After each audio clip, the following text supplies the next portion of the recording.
About 7 hours after the battle had begun, the Indian army was nearly destroyed, though Porus himself survived. They're not completely destroyed, but probably 3/4 of the army is killed. Porus himself, badly wounded, continues to fight on.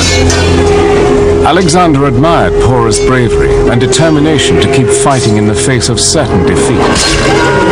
Alexander recognizes in Porus a kindred warrior spirit.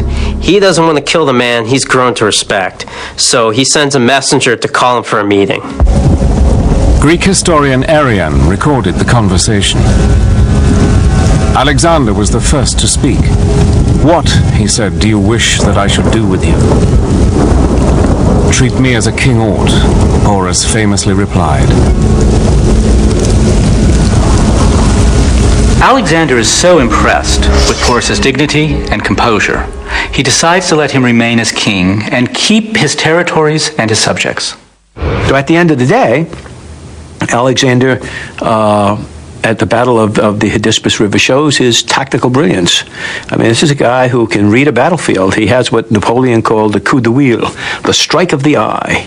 By looking at the terrain, looking at the arrangement of forces, is able to devise very quickly, in this case, a tactical plan that plays to his own advantage.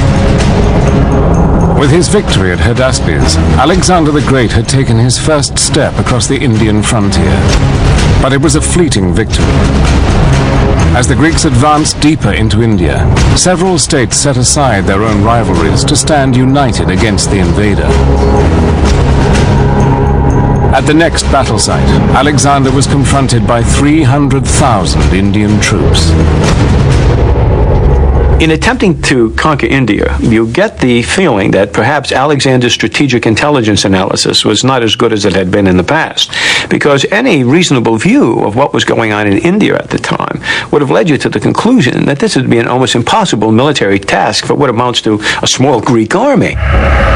By this time, Alexander's men could see that their leader's quest had become a suicide mission. They'd been fighting long and hard, and mutiny was in the air. He tries to rally them to keep going. He's inspirational, his troops are loyal, but they've just had enough. Alexander, always attuned to his men, surrendered to their will and turned south, returning to Babylon in modern-day Iraq. But his eastern adventure may have cost him his life. The best guess is